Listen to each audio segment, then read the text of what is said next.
Okay, so today we're going to look at the black and white adjustment tool.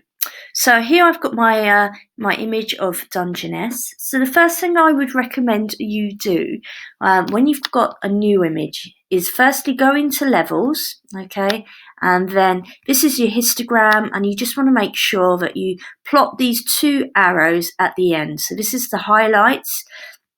So it's at the brightest point, but it maintains all the detail, and then this is the darkest point, and it gets all the shadows. So it means your blacks are nice and solid, your whites have still got detail, but they're lovely, bright and crisp. So you've added that, and then another tool you can do is just add a little bit of vibrance to your image. Not so much as saturation, because already those saturated colours will remain saturated, but the vibrance will just lift the other colours.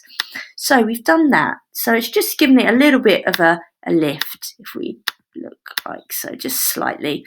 So we're going to go into the black and white tool. So this is here on the adjustments here. And you can see here that you've got the different tones like so. So let's move this image across a bit more so we can see what we're doing.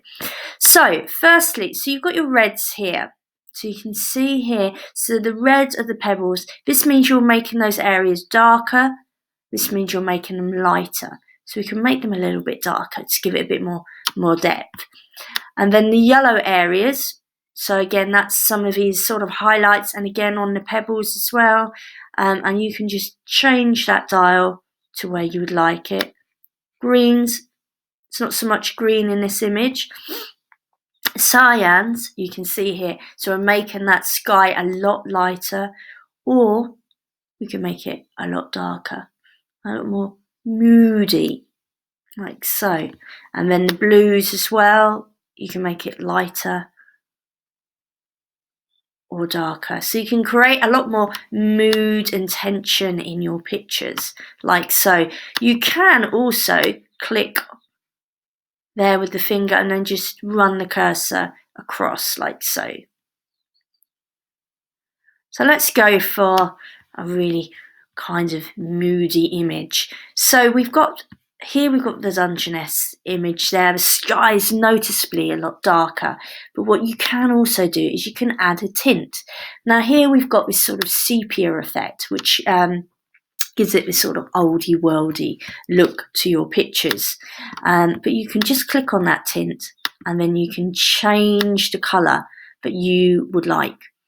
So we can change that like so. And again, we can start to change those. So you can have your tint whatever colour you would like. And then it's just a case of changing this to change the effect for your pictures. Like so. So I've gone there with the sepia. If you decide, no, actually, I prefer it just black and white, you just unclick it. So there's lots that you can do here, just to start to think about, adding a bit more drama to your images. So this is what I'd like you to experiment with today. And you can work on a few different images. Try some just black and white. Also try some with the tint as well. Just to sort of see the effect. And then you can see here that your original background layer has not been affected, so you can always revert it back if you're not happy with what you've done. Okay, now that's how you use the black and white adjustment tool, and think about how you can change the whole mood and feeling within your image. All right, so good luck and enjoy.